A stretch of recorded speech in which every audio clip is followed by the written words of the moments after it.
Hello, everyone, and you're very welcome to our live session on preparing for the next Trump administration. I'm Ben Murnane. I'm the managing editor of Global Intelligence, and I'm here with Jeff, of course, along with Jamie Vrijhof-Droese and Kim Iskyan. And Jamie and Kim, if you don't know them, are very much involved in working with folks in terms of how to respond to what's just happened in the US. So, Jamie and Kim, maybe I'll turn to you first of all, and you can just explain a little bit about your own background and what you're involved with right now. Excuse me, right now for folks who aren't following your work already. Jamie, if you want to kick us off.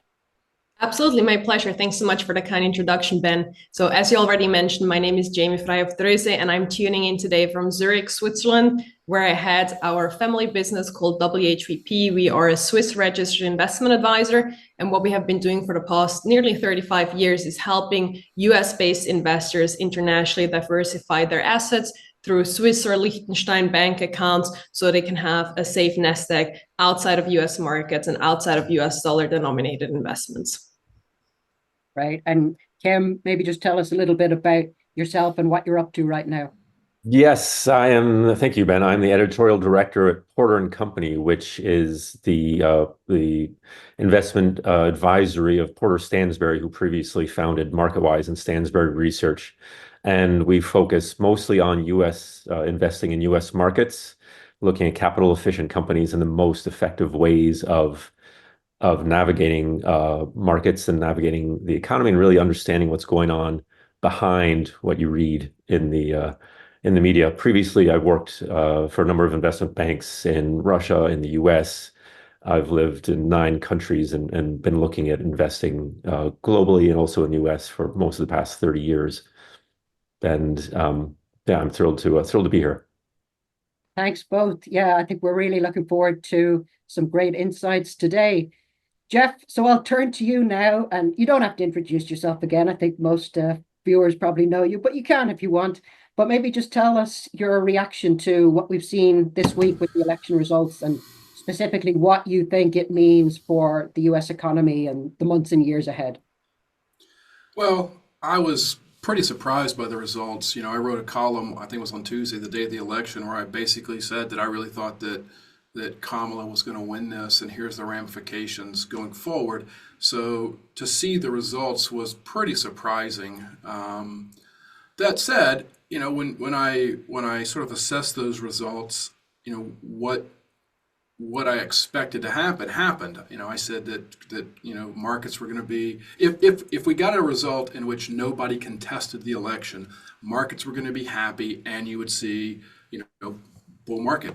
That's exactly what we got. Nobody contested the election, and we saw assets fly, particularly crypto. I mean, Bitcoin hit a new all-time high every day this week, or every day since the election. But going forward, and we'll talk about this, throughout the rest of this conversation. But going forward, I think the impact of the election is going to have some really negative ramifications across the American economy. Very interesting.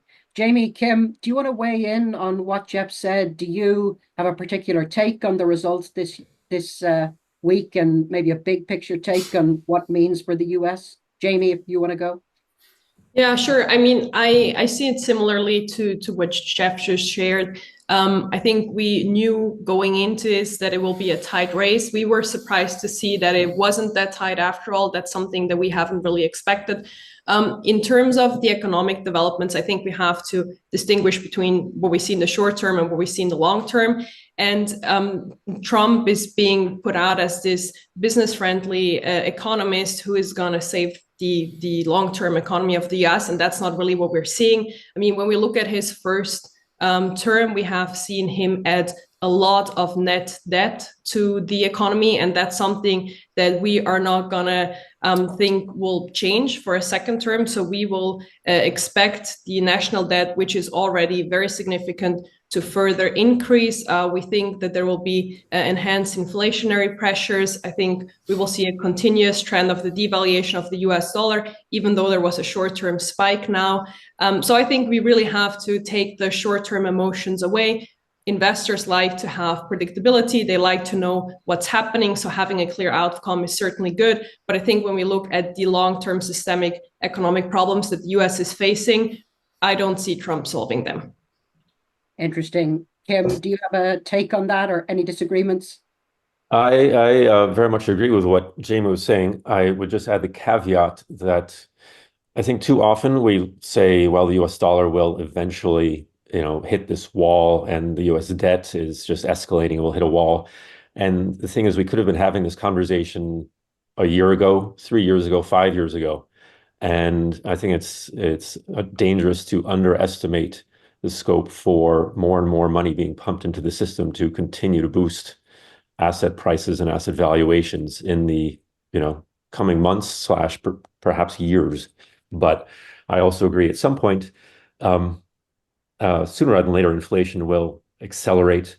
And I think a lot of the policies that Trump has discussed, like tariffs, are going to be absolutely disastrous.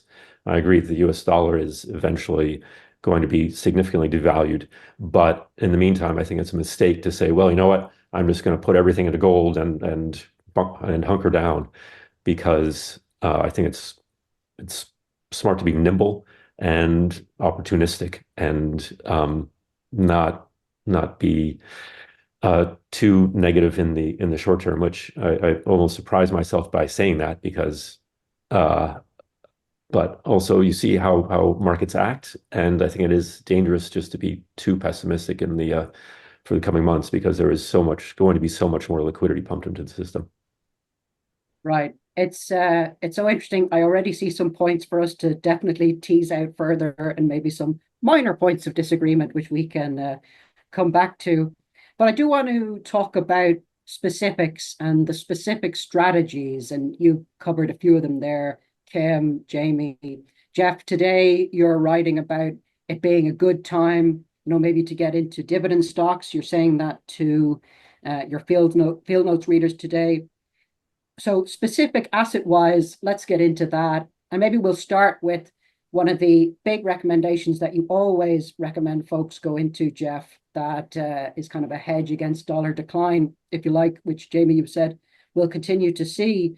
So, Jeff, you always recommend Swiss francs to folks and Switzerland as a safe haven. And Jamie's kind of the perfect person that we have here to speak to the strengths of Switzerland and the strengths of the franc. So, Jamie, maybe you can just give us kind of an overview of why, for anyone thinking about going offshore, getting some of their money out of the US right now, whatever happens in the US, that's maybe a good idea anyway. But for anyone thinking about going offshore, why is Switzerland a good destination, and why is the Swiss franc maybe a good currency hedge in particular? Sure. Yeah, I mean, the currency and like Switzerland as a financial jurisdiction are two different topics, but I think the roots are very similar. So just to give people a perspective of the devaluation of the US dollar, because I think not everyone has like a clear concept of what that means. The US dollar has lost 50% of its purchasing power since 2000. So that's not so long ago. And at the same time, the Swiss franc has appreciated by 89% against the US dollar. So in the day-to-day noise, when we hear like, oh, the US dollar has gained some strength since the election or on election day, I think those short-term like information are stuck in people's head. But if you look back over a few years or a few decades, you really see that like the day-to-day, week-to-be movements don't really matter that much, because the long-term trend has been going into one direction almost since the inception of the US dollar. But back to Switzerland. So the reason the Swiss franc is such a popular safe haven currency, and Switzerland as a country is so popular for offshore banking or private banking, is a variety of factors. So I think first and foremost, Switzerland has the longest track record in private banking of any nation in the world. So we started private banking in the 15th century. So during the Middle Age, we managed the money of the wealthy royal families here in Europe. So that's really a track record that no one can beat. Something that has accelerated this history is our stance of armed neutrality. So we have not been involved in any armed conflict since 1850, so over 200 years now. And this is something, especially now during times of volatility, geopolitical concerns, and more wars breaking out, something that is really beneficial for safekeeping of your wealth. So we are not part of the European Union. We are not part of NATO. We are really not part of any power bloc. And we do not like to get involved in conflicts in general, but certainly also armed conflict. And then also, we are not really a very resource-rich country, so we do have to mostly rely on our service industry to make sure that we remain a wealthy nation. And I think that's something that really has put forward a culture of just service orientation, integrity, punctuality. Like, we pride ourselves in being easy to do business with. All of us speak several languages, so we really have to put our best foot forward when it comes to the service level industry. And all of this has led over the past few hundred years to over 240 banks currently being active in Switzerland. So if you break that down per capita, that's the highest density of banks, again, in any nation of the world. And I think what's also important to keep in mind is that Switzerland, with our culture of, I guess, conservatism, we are more focused on private wealth management and less focused on the more risky banking activities that are more prevalent in the US. So in the US, you have a lot of investment banking, you have a lot of IPOs and venture capital and private equity, and that's all good and well. I'm not saying anything against that. It's just a different mentality towards what we do in Switzerland. And that also leads to our banks typically having higher liquidity coverage ratios. We are very highly regulated as well, so you have very high levels of safety and security here in Switzerland when it comes to deposit in your currency. And then also, as a country, we are very fiscally responsible. So currently our debt to GDP level is about 42%, whereas the US has been over 100% for a while. So I think those are all reasons that speak for Switzerland as a country. And then also, those are a lot of the reasons that make the Swiss franc a very popular currency for US investors, but also for other investors around the globe. Hey, Ben, can I add to that? Yeah, absolutely. So I want to go back to something Jamie said at the beginning, which actually is something I actually wrote about recently in one of my dispatches, I don't know, a couple of weeks ago. As I talk about, Jamie and her firm manage, a big part of my money, and a couple of years ago, I had them put most of it in Swiss francs and gold. And I wrote this column recently talking about the very fact that Jamie mentioned about the dollar going down and the franc going up vis-a-vis the dollar. What people need to understand about that is what cost you $100 back in 2000, or what you spend $100 on today, you're only going to get $54 worth of goods out of it 24 years later. So your dollar has collapsed in purchasing power vis-a-vis your life in America. Inflation has eroded the value of the dollar dramatically. But had you put the same amount of money in the Swiss franc in 2000, you would have outpaced inflation in dollar terms. You could take the Swiss francs you own today, which would have grown marginally because there's not a whole lot of interest being paid in Switzerland, but you would have converted those into far more dollars than it took you to buy those francs back in 2000. Those dollars that you have today would outpace inflation by about 2 or 3 percentage points. So owning something like the Swiss franc, to me, in a world when the dollar is destined to continue to go down long term, it may rise short term. I really don't care about the short term. I'm looking towards retirement for me, and that's a good 10 or 12 years out. Over the next 10 or 12 years, I expect the Swiss franc is going to do incredibly well against the US dollar. So when I repatriate, my dollars, turn those Swiss francs back into dollars, I'm going to have a whole lot more dollars to retire on than I would have if I just kept them in the US dollar for the next 10 or 12 years. Yeah, very interesting. I mean, to turn to you, Kim, and I think you might have a slightly different perspective on this, just in terms of now as a time to look offshore versus looking at the US. You kind of have an interesting history where you worked for such a long time in emerging markets and are a big proponent of what you call macro diversification or macro versification, which is not just diversifying your portfolio in the US, but outside the US. But right now you're involved a lot in terms of kind of focusing on the US market. So how do you look at now as a time to look at opportunities in the US versus looking at opportunities elsewhere? I think that it is always a good idea to diversify your assets. I think also it's a mistake to think of your assets only in financial terms. because your assets are your experience, your work experience, your professional network, the languages you speak, the passports you hold, as in addition to currencies and other and real estate. Because usually when people speak of diversification, they're referring to, well, I have some money in real estate, I have some money in excuse me.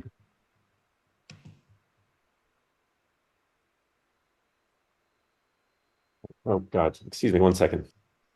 Oh, no problem. Jeff, we'll maybe come back to you just for a moment. So what else are you seeing at the moment? Obviously, this week, readers will know you for crypto. This week, we've seen new highs for Bitcoin. How will Trump kind of influence the crypto market going forward, do you think? In the short term, this goes back to something Jamie was saying, short term is one thing, long term is entirely different.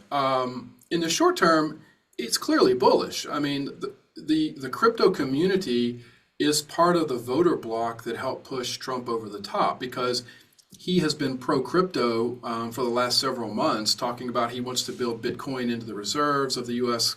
Treasury. He wants to make Bitcoin mining sort of the national sport of America, for lack of a better term. He wants quote Bitcoin to be made in America. So he's clearly going to get rid of Gary Gensler at the SEC, and Gensler has been sort of negative on crypto for a long time. Who he puts in place is clearly going to be a pro-crypto SEC person. So we're going to have a lot of tailwinds in crypto going forward. Honestly, I would not be surprised if Bitcoin breaks $100,000 before Trump's inauguration in January. We're at 76,000 right now. That said, and this is something I posted on Twitter, and I don't know if I wrote about this yet for us, but my interpretation of Trump's policies is that they are highly inflationary, and that's going to be a problem for crypto later in 2025. The tariffs are absolutely inflationary, and we can come back to that in a second. Basically, getting rid of taxes on overtime, on tips, on Social Security, that's inflationary because it's more money into people's pockets and people spend that money. It also increases the debt dramatically, as Jamie was talking about. I wouldn't be surprised by the end of Trump's term, he doesn't add another $7 trillion worth of debt to the American economy, which is going to put us above $40 trillion. But his policies that are inflationary mean that the Fed, which has been in rate cutting mode, is suddenly going to have to think about, well, maybe we don't cut rates because of all these policies that Trump is going to be putting in place. Maybe we have to think about, raising rates a little bit, and it becomes higher for longer. And the reason crypto tanked, the last time was because the Fed started raising interest rates. So if we do get into a Trumpian world of tariffs and tax breaks and tax cuts and all the things he wants to do that are going, and also the getting rid of immigrants, I mean, that's going to completely destroy the U.S. economy and cause all kind of problems. I think we get into a highly inflationary world that's ultimately going to be bad for crypto late in 2025. Interesting. Just to come back to you, Kim, and maybe you can also finish your earlier thought, but to speak specifically about Trump's policies and the policies, at least, that have been floated, what can we expect from that in terms of opportunities that you might look at, but also ways to maybe hedge against what some of those policies might indicate? I think to hedge against those policies, I think what Jeff was just saying, I think Bitcoin should be a small part of everyone's portfolio. I think you all speak about gold quite frequently, gold as well. I think that's something interesting when you look at the price of gold and you look at the price of gold miners. There's been a massive lag. And the last time, the prices of gold mining stocks are essentially trailing gold by a good 50% relative to previous highs. There's some easy ways to invest in gold miners. There's some ETFs. I think that makes a lot of sense. Gold, of course, is similar in that it retained value over time. That's a different sort of asset than the Swiss franc, but that also makes, I think, diversifying into gold makes a lot of sense. And looking at the U.S., investing in high quality, capital efficient companies at the right price is also an excellent hedge against inflation.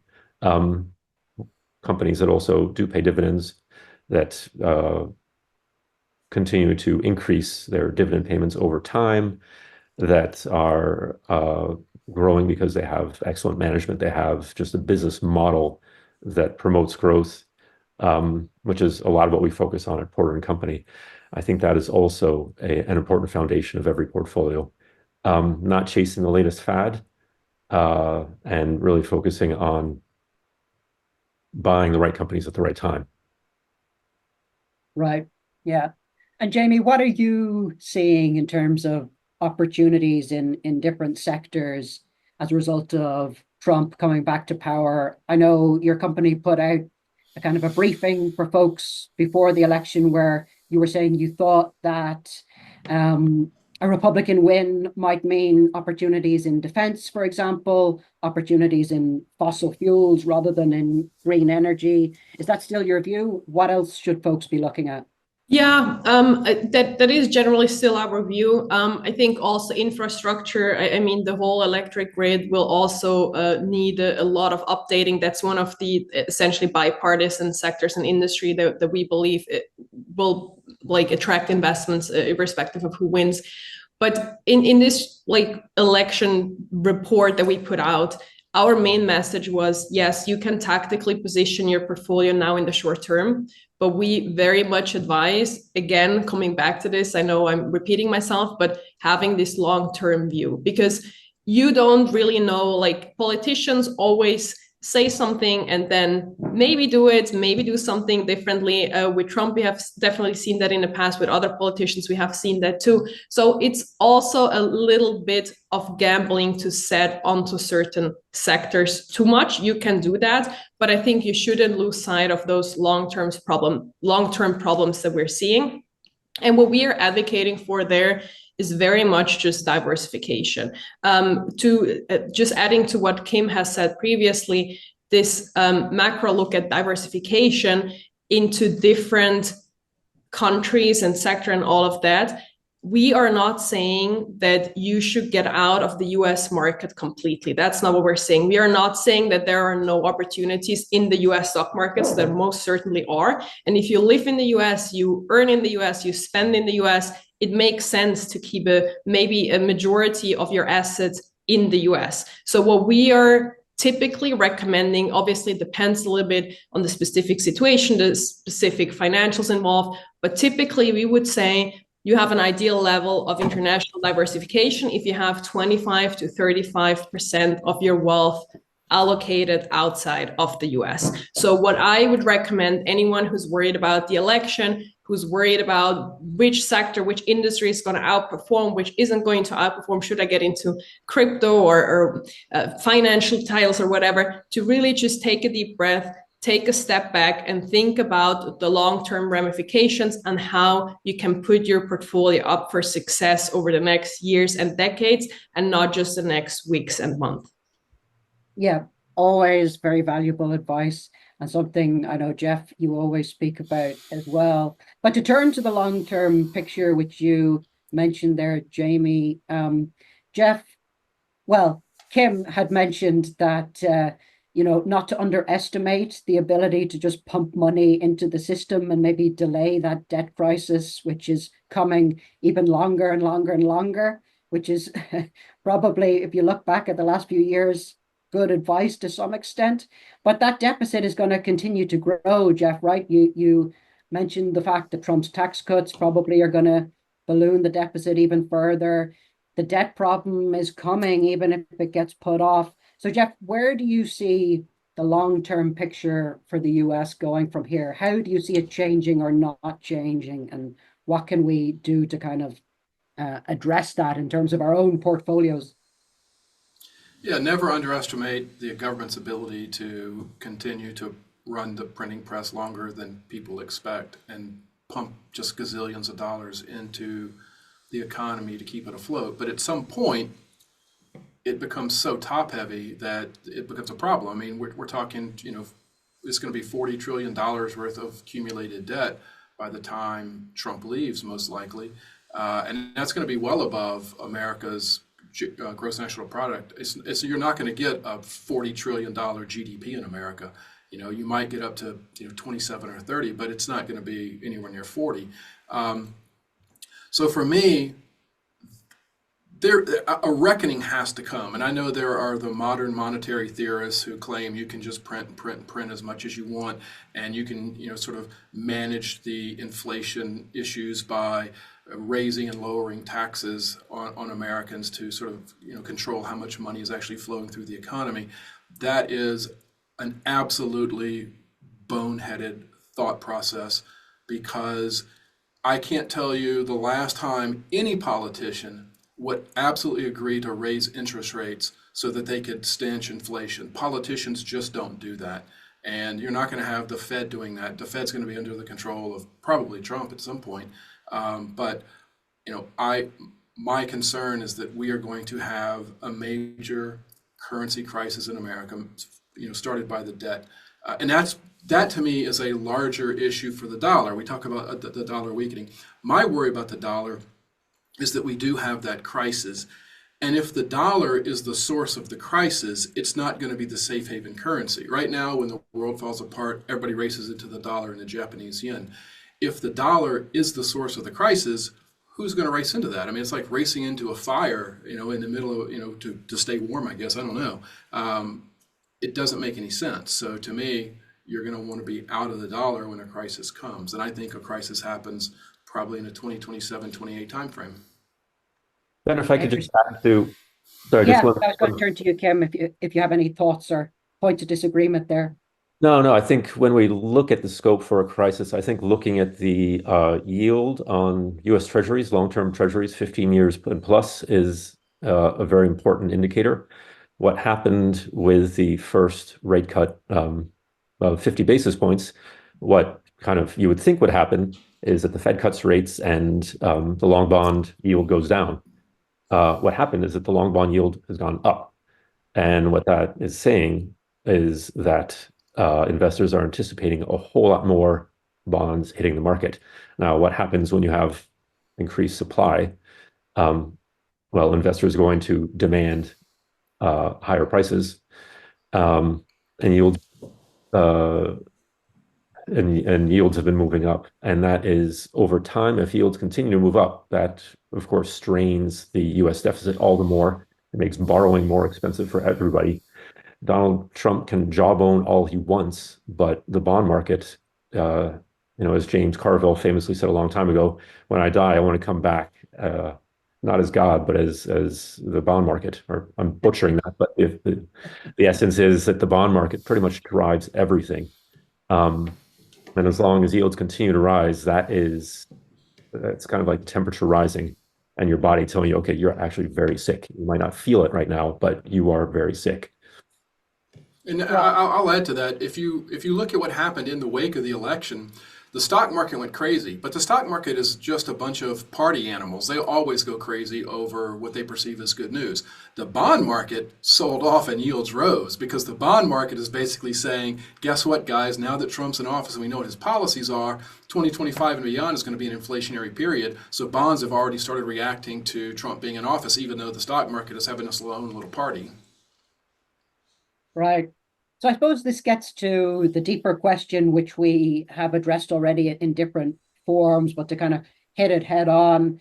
There's a point really Ronan McMahon, International Living's real estate guru, made when you were speaking to him, Jeff, that in a way, the whole conversation around the election and the election outcomes and so on feels like trading on noise, and there can be opportunities in that. But what we're really all about and what this conversation ultimately is all about is having a strategy where you can sleep soundly no matter what's going on in US politics. And this is a point you've alluded to, Jamie, quite a bit as well. So that's the ultimate point of what we're talking about. So, Jeff, what are your peaceful sleep strategies that you employ? Well, I mean, again, it's Swiss francs. I own a lot of gold. I own exposure to gold miners. I own gold through ETFs. I own gold through physical, physical pieces of gold, physical pieces of silver, etc.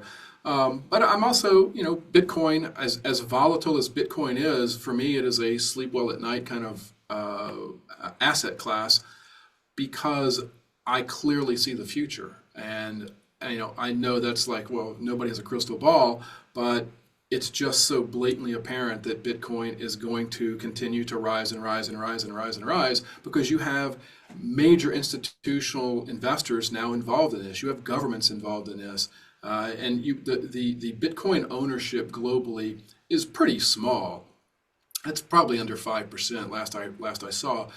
As Bitcoin becomes much more of a household asset, you're going to see the price of Bitcoin go parabolic. I still think we cross 200,000 before this cycle is over. Then we have a bear market, and then it's on the way to $1 million by the end of the decade. But the same token, I do own dividend stocks. I think right now you really want to be looking at income plays because the inflationary period we're going into basically says you need to find a way to generate income. And going back to what Kim said, you want companies that have a history of growing those dividends, and that's what we were looking for. We did the income masterclass back in February, and back then the story was the Fed is cutting rates. It's going into a rate cutting mode, so I want to lock in high income right now before rates come down. So I want to go find these really good undervalued dividend players that are paying 5, 6, 7, 8, 9%, and they're really solid companies. That portfolio has done incredibly well. I mean, as we showed at the Vegas conference, we had like 17 stocks in that thing, and only one was down from February to today. Now they're all up because the market's just so happy. But now the story isn't that the Fed's going to cut rate and you want to lock in high yields. It's that inflation is going to be taking off again, and you want to start buying yield now before those yield stocks start going up in price and down in yield. So now is the time to be a dividend investor. Right, and that's something you're covering all weekend if folks want to pay attention to their field notes dispatches, which will be going out.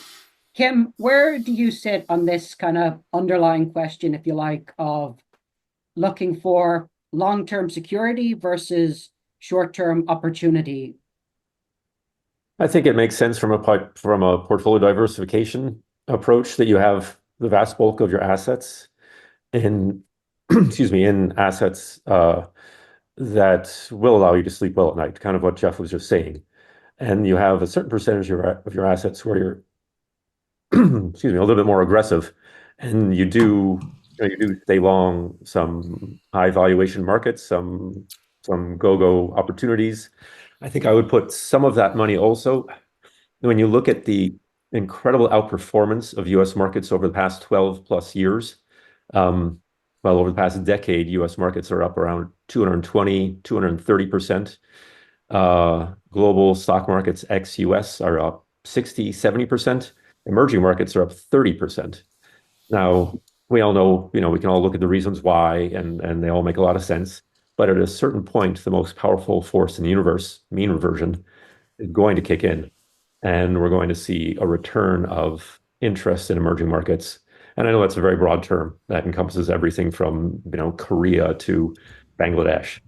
But as an asset class, I think there will be a dramatic shift, particularly as U.S. stock markets are at all-time highs in terms of valuations, in terms of percentage of global markets. So I think that, just to get back to your question, Ben, I think it makes a lot of sense to have the vast bulk of your assets in sleep well at night securities and assets, and then, play around with some of the balance. And with that, I would also focus certainly on emerging markets. Right. Makes a lot of sense. Jamie, I guess you've already addressed the point that when folks come to you, Americans come to you, they're looking for protection, they're looking for safety, maybe.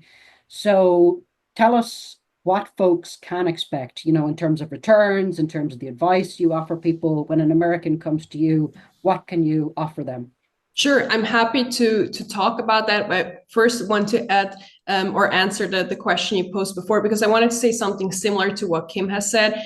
With short-term strength that we see in the US dollar now and the performance that we saw in US markets over the past decade, I believe the market is overheated in general right now.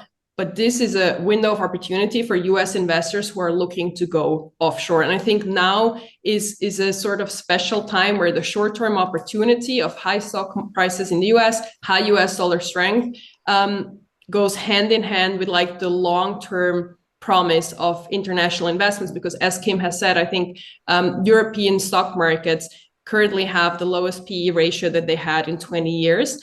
And typically the European market, especially when we look at the financial crisis 15 years ago, European markets tend to outperform US markets after US crisis, which makes sense. So right now is a very good time to take some of your profits and move them offshore, if that's something that you're thinking about, just on the question before. Now, what clients can or US investors can expect if they're working with us, I've already spoken a little bit about what we do in the very beginning of this live stream. So we help US investors be matched up with the right private bank in Switzerland or Liechtenstein. So we help them find the right partner for them. Here in Central Europe, you have to work with a registered investment advisor if you're a US investor, because otherwise you can't go to the bank directly. Once we find the right partner for the person interested in offshore banking and offshore investments, we sit together with them. We really get to know them. We only do individualized portfolios, so we don't have any standardized mandate. We don't have any standardized past performance. Every single portfolio is tailor-made. So we sit together with the client. We really get to know them, time horizon, risk tolerance, liquidity needs, any sort of restrictions or preferences, and then we build a portfolio that works for them. Typically, again, we exclude the US market just because it doesn't really make sense to appoint someone across the globe to then go back into your domestic market. You can do that more easily and more cost efficiently from within the US. So we focus on the rest of the world. I would say currently we are about 60% invested in Switzerland, about 20% rest of Europe, and then the remaining 20% rest of the world ex-US. We try to build a portfolio that insulates against US dollar depreciation. We focus on stocks, bonds, foreign currencies, and precious metals. It's also possible to hold cryptocurrencies with the offshore bank accounts, but we don't put them in the portfolio management like accounts that we manage. But if you have an explicit wish to have cryptocurrencies in the portfolio, that's possible as well. And then we, I guess, stay in regular contact just to make sure that everything stays aligned with what the client wants. It's important to us that they understand why we invest in the investments that we propose, that all their questions are answered, and that we know when something changes on their end so that we can make the appropriate changes with the managed accounts that they have with us. And this, I guess, leads into the next question, which is an elephant in the room of sorts, I guess, which is any resistance that folks might have to looking outside the US markets if that's all they're familiar with. I guess in the case of clients who come to you, prospects that come to you, Jamie, they're self-selecting to a certain degree, so they've maybe already got over that barrier. But what advice would you give to anyone who is nervous about going offshore, about getting money out of the US? Well, first of all, I think it's important to note and acknowledge that it's normal to be nervous to do something that you have never done before. And obviously we are in a very trust heavy business. So it always helps to get a personal recommendation for someone like Jeff, who has known me and my dad for a very long time, who has known our company for a long time. But then also, of course, just generally speaking, get familiar with the topic, read as much as you can, look up online resources. Today with the internet, there's so much information available. So for us, it's very important to really educate people on offshore banking, what's possible, how it works, why it makes sense. So on our website, like WHVP.ch, you can find a ton of blog posts on YouTube. If you just put our company name in there, we do podcasts, we do videos, or we really try to explain everything. And then I think it's just important to reach out to the people that you're interested in, maybe speak to more than one person, compare them, see where you feel most comfortable. Be sure to ask all the questions that you want to have answered. be thorough with your due diligence, maybe look at the regulatory reportings from the company, and then I guess make the best decision for you. A lot of the people that we work together with also just start with a smaller amount and then increase it over time once they figured out how everything works and they're a bit more comfortable with the situation.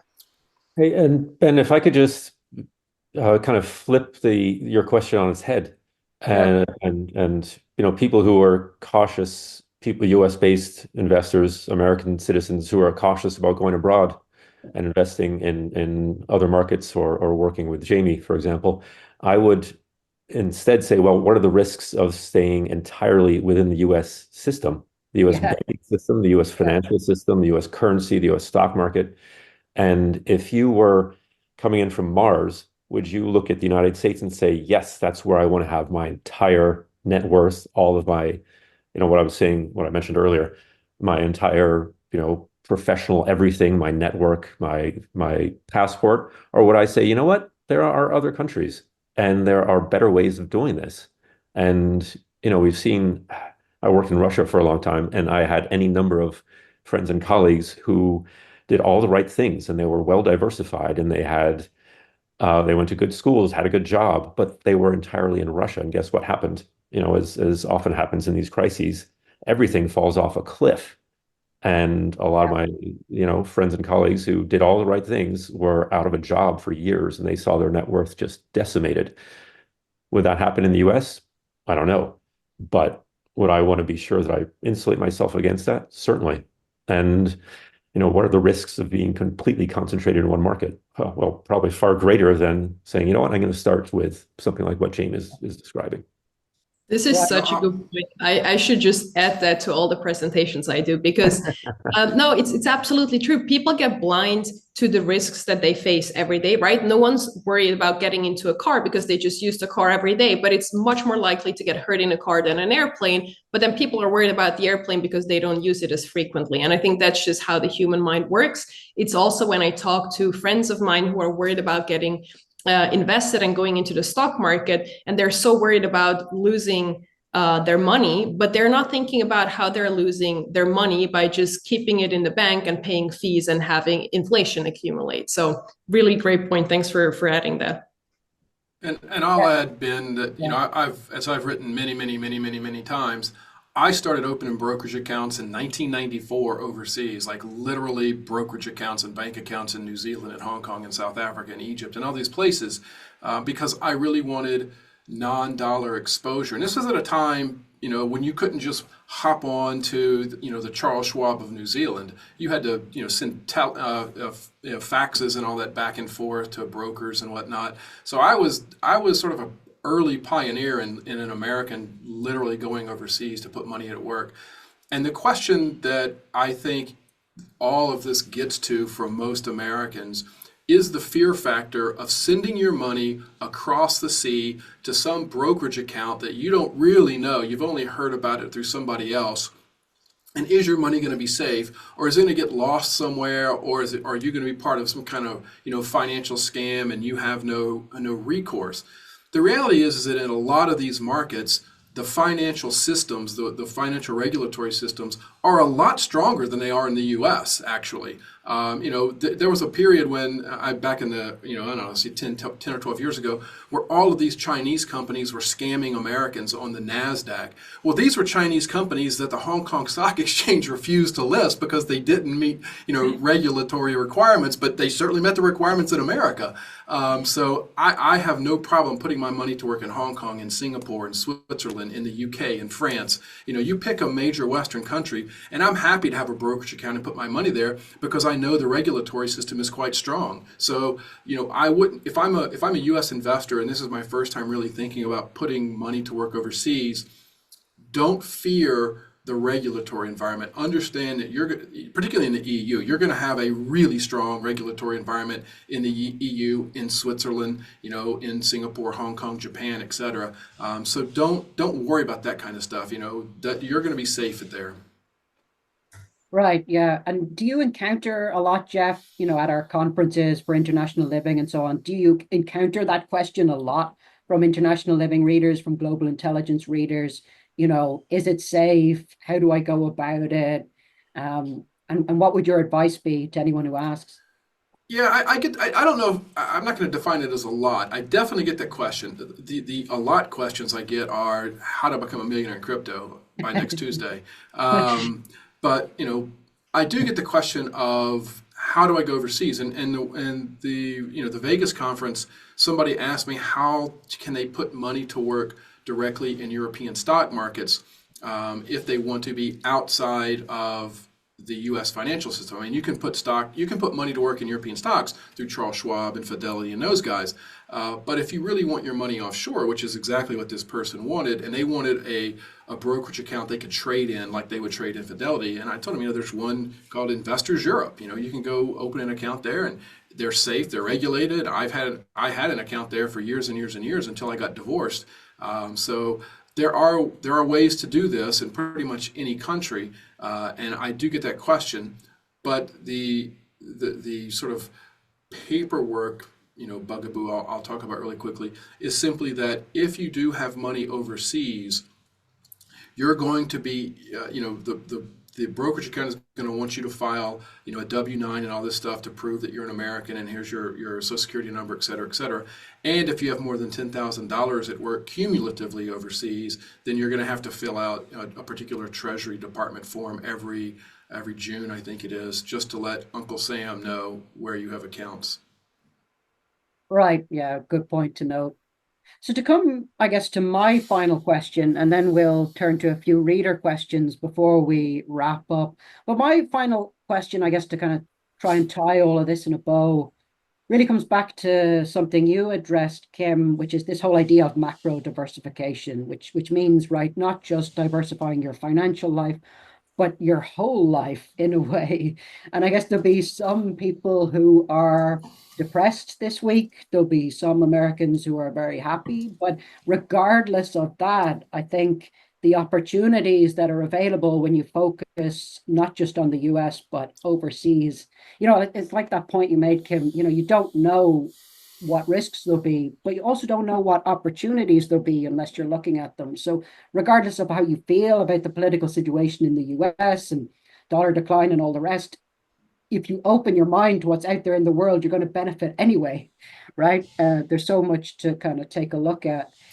So Kim, maybe you want to speak to that point of macro diversification and I guess address something that's very important for international living and global intelligence, which is why do I not just want to kind of diversify my financial life? Why should I also be looking at things like second passports, like you mentioned? Obviously, potentially moving overseas is something a lot of international living readers are looking at. How are there opportunities in the months and years ahead, not just for kind of improving your finances, but improving your whole life by taking on board some of these opportunities? Well, I think the first point to make is that the potential improvement in the quality of your life is enormous. A lot of what Ronan does is focus on countries where the cost of living is so much lower, and your money can go so much farther in other countries than it does in the US. And you can have you can go out to eat, you can have someone who cleans your house for you and wind up saving money along the way. And I don't know, I grew up abroad. I've lived like I mentioned, I've lived all over the place. I sometimes am baffled by people who are so cautious about the rest of the world, where, and maybe just to touch on my previous point, the risks of living in the United States are not all that low, even if you are a US citizen, in terms of everything we've talked about, currency and everything else.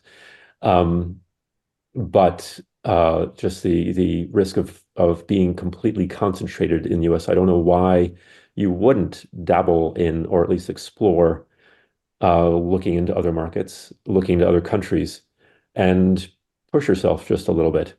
And I think international living is such a good avenue for that. And for macro diversification, that's also second passports. It's learning another language. It's certainly opening a bank account abroad. And again, if you were to start from scratch, would you choose to focus entirely on the United States? Or would you say, wait a second, I can have a fantastic quality of life and save money and be much happier in at least spending part of my time in other countries and other markets. Right. Jamie, do you have any thoughts on this topic, looking internationally in the broader sense, if you like? Well, no, I can only agree with Kim and encourage everyone to just broaden their horizon and think about the opportunities that lay ahead or outside the US. There are certainly a lot of good options in terms of citizenship by investments, residency by investments. I think having several options in every aspect of your life makes a lot of sense. Yeah, for And sure. sorry, Ben, just one thought. And there are also ways to dip your toe in without diving in. I'm not, no one saying, oh, you know what, I'm going to sell everything and move to France or Thailand or whatever. Well, instead, why don't you take a month and go choose a city somewhere and rent an Airbnb and just go there. And the worst thing that happens is that you have a lousy time, you go home. Best thing that happens is that you learn something new, and it's only a month. It's not, it's you don't have to get a visa, you don't have to do all the sorts of things, you don't have to worry about how to pay the internet bill. Um, but it's a nice way to just start. And also that way you can go to a lot of different places and see what you like and see what you don't like and use that information. Right. Jeff, no one is a better kind of advocate of the international living lifestyle than yourself. Do you want to kind of talk us through what you've gained from looking outside the US? Yeah, so, I had the opportunity to move to Europe in 2018. Anybody who's been to IL conferences, they're going to know this story, so I'm not going to dive into it too much. But I left America in 2018, because it was a job that I wanted to do, but also because, I've been looking for a way to diversify my personal life beyond the US. I mean, I had money overseas in various banks and brokers, as I talk about, but I really wanted to move my personal life overseas because to me, America in 2018, the way I saw it, America had jumped the shark, both in terms of the cost of living there and in terms of where society was going. You could see the split that was happening in America, the cleavage that's pulling red and blue apart. And to me, it's a chasm that is probably unbridgeable, but that's, probably for a different conversation. But the process of moving overseas has given me, I would argue, a substantially better lifestyle. My cost of living in Portugal is radically lower than it would have been or that it would be in the US. And this is just a really stupid example, but it's an example from today. Now, I went to the supermarket today because I wanted to get some Red Bulls because I knew I was coming online and I would get thirsty. And I bought 4 of them, and they cost me $4.80 for 4 Red Bulls. And I had, we were just in Vegas, and I flew back to the U.S. I flew back to Louisiana to see my kids and was hanging out with a buddy who bought me a Red Bull. And I just sent him a text message, hey, I just bought 4 Red Bulls for $4.80. What do they cost in the U.S.? He goes, oh, I got 2 for like $5.50. It's like, so right there, the cost is of something like a Red Bull.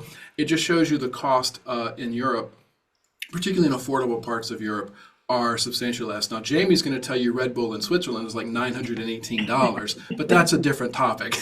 Switzerland's a very expensive place. Portugal is, really, really cheap. Spain is really cheap. So the fact that lots of Europe is affordable means that your Western income, your Western, or I shouldn't say Western, your U.S. income or your U.S. nest egg is going to go a lot farther in terms of the lifestyle you want. You're going to have a far grander lifestyle on the income/nest egg you have in Europe or Thailand or Malaysia or wherever versus what you're going to afford in even sort of secondary and tertiary America. My lifestyle in Portugal is far cheaper than it would be in Baton Rouge, Louisiana, for instance. And Baton Rouge is obviously not like, Los Angeles or Chicago. And I'll touch on one thing that Kim mentioned about, banks and whatnot, as sort of a stepping stone to kind of getting your feet wet overseas. You can go into Ireland right now, and I mentioned this to people, you can go to Allied Irish Bank and you can open an account as an American. You don't have to live in Ireland. You can just show up with proof of who you are with like your passport and 2 documents that show your address, your physical address, and you can open an Allied Irish Bank, and it's denominated in euros, and it is a great way to get money into Europe, just sort of getting your feet wet, And from there, you call Jamie and say, hey, I'm comfortable having assets overseas. How about I move all this Allied Irish money over to WHVP? So to me, there are ways to do this, getting your foot wet and just sort of testing the waters a little bit, like Kim said with Airbnb or opening an Allied Irish bank account, et cetera. There are ways to make yourself comfortable through this process. Right. Yeah. Very good advice. Well, we have just about 7 or 8 minutes left, folks, so we'll turn to a few reader questions. We won't probably have time to address them all, but I'll put the most specific ones we have to our speakers. First, one for you, Jamie. A reader is asking, or a viewer is asking, what is the minimum portfolio that you work with? How much money should this person have so that you can advise them? Yeah, so the minimum is 500,000 US dollars. The reason that we even have a minimum is that the banks in Switzerland and Liechtenstein have minimum fees. So it doesn't really make sense from like a cost perspective to go below 500,000. I would say to get a good cost efficient deal, it makes sense to fund the account with at least 700,000 to 800,000. But if it's important to you to move money offshore and you don't mind paying the minimum fees, then we can get started with 500,000. In terms of what that means for like your total wealth, as I said before, depending on your situation, I would advise moving between 25 and 35% of your total net worth abroad. So you can calculate what that would mean in terms of your total net worth. Sure. So reader asks a contrarian question, I guess. 40% of US companies have revenues that come from outside the US. So we are already investing globally in that sense. Why should we complicate our life moving investments abroad unless my net assets are extremely high? I have a great answer for that. Yeah. So I've addressed this question many times over the years. Yeah, I can go buy Toyota, and I can have exposure to the U.S. market and the Japanese market and all the places Toyota sells, and I can go buy Merck and I can have exposure to all the markets that Merck sells its drugs in and whatnot. But that is those companies move based on what big markets are doing. They're based on what big economies are doing. If I wanted to benefit from, and I'm just going to randomly pick this, if I wanted to benefit from what Egypt or Bangladesh is doing, the sales impact that Egypt or Bangladesh has on Merck or Toyota is so minimal that it's a rounding error. So, I don't really want that kind of exposure. I don't want to own a company where its greatest exposure really is to America. If I own Toyota, I have a huge amount of exposure to the American markets. I want to go into markets like Hong Kong or China, or go into Portugal where I am, or the Czech Republic where I used to live, and I want to own the local companies that are benefiting from the local growth. I want to own the Home Depot of Portugal. I want to own the McDonald's of Hong Kong, because that's where the growth is going to come from. It's not going to come from owning McDonald's and they're going to open some branches in Hong Kong or wherever they're going to open them. I want to own the companies in those markets, because that's where the real growth has come. I wrote a book about this, Replay, how to basically replay the American dream by going overseas. That's the growth that I'm looking for. And also, if I might add to that, that's a discussion that we have every now and then too.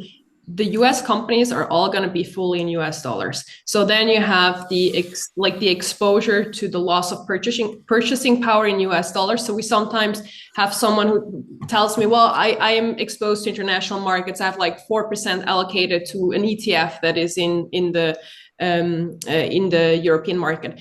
But this ETF is going to be denominated in US dollars, just as US companies are going to be denominated in US dollars. So if you believe, like I think all of us here in the live stream, that the US dollar is going to decrease in value, that alone should be reason for you to think about just at least getting currency diversification. Right. Yeah. No, makes a lot of sense. So on the point of currency diversification, another viewer asks, if the dollar is not the world reserve currency, then what do you think would replace it? There is no other sovereign currency by itself that could stand instead. Kim, do you want to speak to that? Or Jeff, go first and then... No. I was going to say let Kim go. I think, that's a valid point. And what I think will evolve over time. I mean, when you look at the percentage of world currency reserves that are held in dollars, it has been steadily declining. I think that will continue.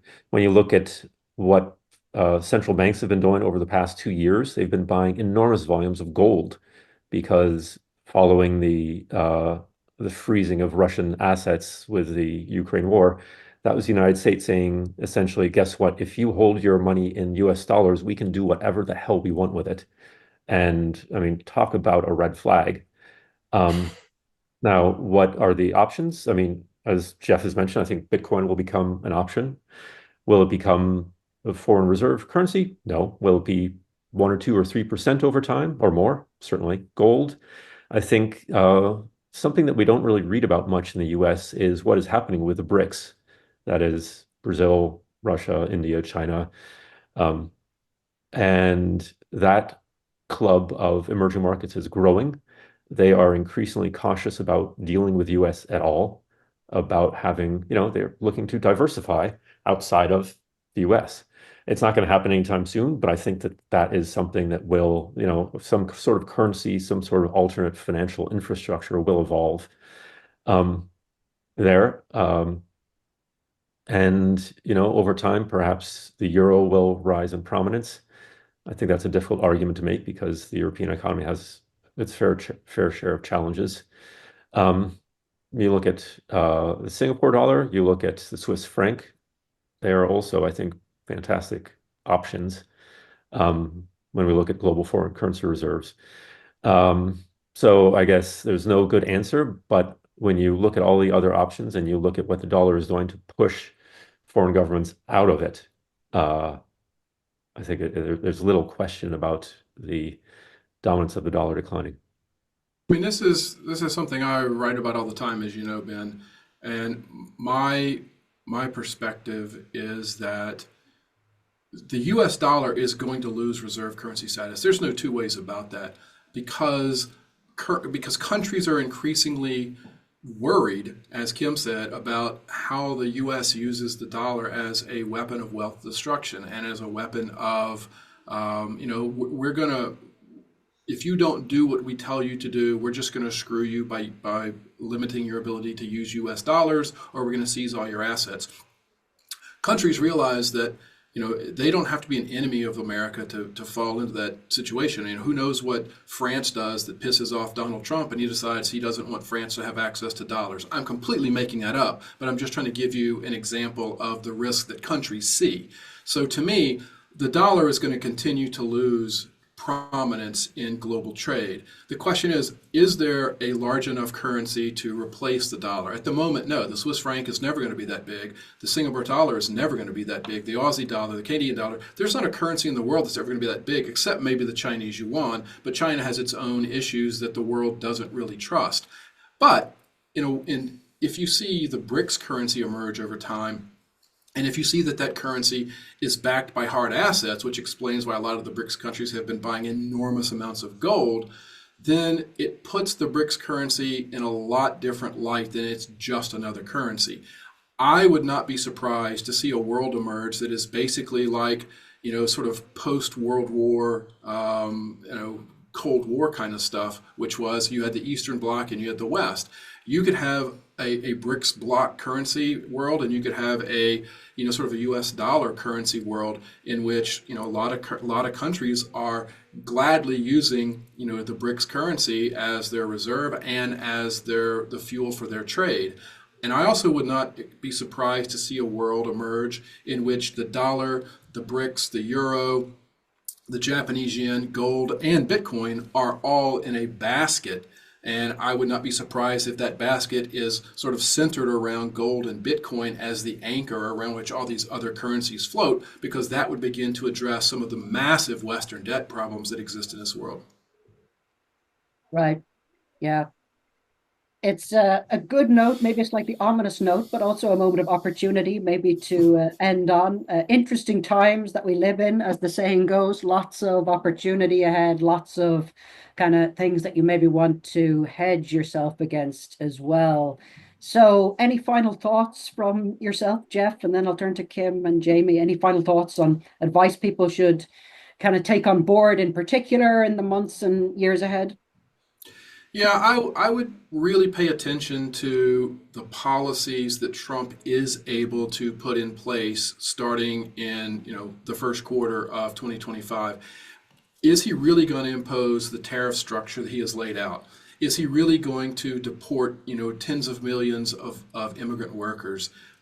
Is he really going to, take away or eliminate taxes on tips and on Social Security and on overtime pay? If those things do come to pass, then you can be assured that inflation is going to be a problem in America. Now, if Trump is not able to pass those, if somehow Congress prevents that, or whatever the path is that causes those policies not to be implemented, then it's going to be a fairly normal, average time in America. The stock market would probably continue to do pretty well. The crypto market will continue to do pretty well. But if you see those policies implemented, I would expect that sometime middle to late next year, you're going to see the stock market begin to sell off, and you're going to see crypto markets begin to sell off, and you're going to see the Fed start saying, you know what, higher for longer, people. And I would add to this that even if Trump is not able to pass everything that he wants to pass, the US already today has a lot of substantial fiscal problems, a lot of problems with the US dollar, and it makes sense to think internationally, no matter what Trump is going to do or not going to do. I would agree with that. Yeah, Right. I agree with all of that. I would also, I think in investing and in life, arguably, nothing is ever as good or as bad as you fear it will be or as you hope it will be. And I think sometimes when you're in the middle of it, you think, dear God, the sky is falling. Also, if I could just make a minor pitch, Porter and Company is at portersdailyjournal.com if you'd like to sign up, and we talk about a lot of these things all the time. That's Porter's Daily Journal, one word, portersdailyjournal.com. Thanks for that. Yeah, that's great. And actually, I meant to say here at the end, for anyone who wants to hear more from yourself, Kim, or more from you, Jamie, if they check out their schedule, which is right below the live stream window, they will find links to hear more from Kim at Porter & Co. and your own website, Jamie. So I would highly encourage folks to check out those links. The next thing that folks will hear from you, Jeff, if they're keeping an eye on their field notes this weekend, you have another big event coming up, a retirement income masterclass, which is scheduled for December. So for anyone who wants to kind of take this to the next level, if they like, and kind of look at some of the things, some of the opportunities that we've been talking about today, if they want to sign up for that income masterclass, that is definitely a good idea too. So that's the last word from me. Any last words from anyone else before we wrap up? Final thoughts? Nothing from me. Tired of talking. Great stuff. Well, listen, I really appreciate everyone for joining us today. Thanks to everyone who submitted questions. Thanks in particular to Jamie and to Kim for joining us for what I think was a really stimulating and useful and hopefully interesting conversation for folks. I will sign off and we will see you soon. Thanks, everyone. Thank you. Thank you so Thanks, much. guys. Bye-bye.